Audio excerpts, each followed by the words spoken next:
Kami persembahkan program Santapan Rohani. Terambil dari Kejadian pasal yang ketiga, ayat yang ke-17 sampai dengan ayat yang ke-24.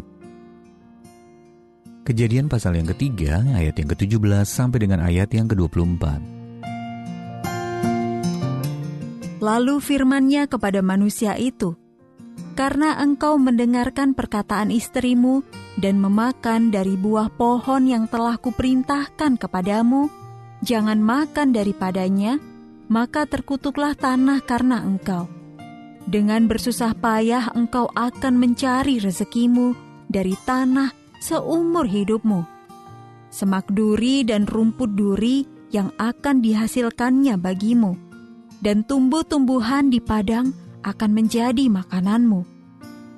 Dengan berpeluh engkau akan mencari makananmu sampai engkau kembali lagi menjadi tanah, karena dari situlah engkau diambil. Sebab engkau debu, dan engkau akan kembali menjadi debu." Manusia itu memberi nama Hawa kepada istrinya, sebab dialah yang menjadi ibu semua yang hidup. Dan Tuhan Allah membuat pakaian dari kulit binatang untuk manusia dan untuk istrinya itu, lalu mengenakannya kepada mereka. Berfirmanlah Tuhan Allah, "Sesungguhnya manusia itu telah menjadi seperti salah satu dari kita, tahu tentang yang baik dan yang jahat. Maka sekarang jangan sampai ia mengulurkan tangannya dan mengambil pula dari buah pohon kehidupan itu dan memakannya, sehingga ia hidup untuk selama-lamanya." Lalu Tuhan Allah mengusir dia dari Taman Eden, supaya ia mengusahakan tanah dari mana ia diambil.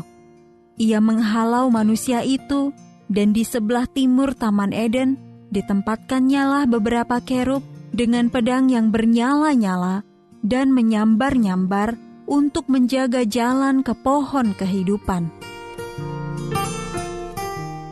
Ayat Mas Renungan hari ini terambil dari Kejadian pasal yang ketiga, ayat yang ke-21.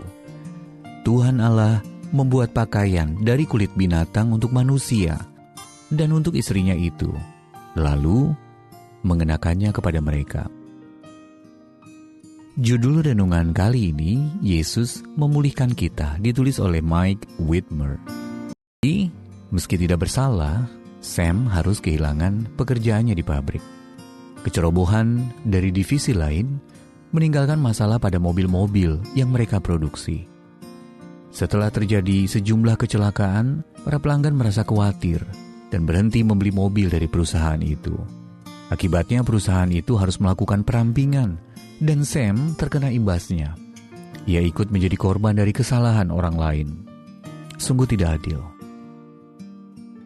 Korban dari kesalahan yang lain terjadi pertama kalinya dalam sejarah, setelah manusia pertama jatuh ke dalam dosa. Adam dan Hawa merasa malu atas ketelanjangan mereka, sehingga Allah bermurah hati mengenakan pakaian dari kulit binatang kepada mereka. Kejadian pasal yang ketiga, yang ke-21. Sungguh bayangan yang menyedihkan. Satu atau beberapa ekor binatang yang sebelumnya hidup tentram di Taman Eden, tiba-tiba harus dibunuh dan dikuliti. Berikutnya lebih banyak lagi binatang yang harus dikorbankan. Allah memerintahkan bangsa Israel. Tiap hari ia harus mengolah domba yang berumur 1 tahun dan yang tiada bercela sebagai korban bakaran bagi Tuhan.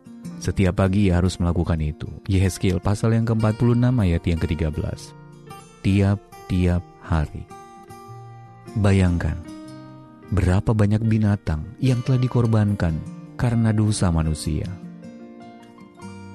Kematian binatang-binatang tersebut diperlukan untuk menutupi dosa kita sebelum Yesus, Anak Domba Allah, datang untuk menghapusnya. Yohanes pasal yang pertama ayat yang ke-29. Inilah kebenaran satu orang yang sanggup memulihkan semua.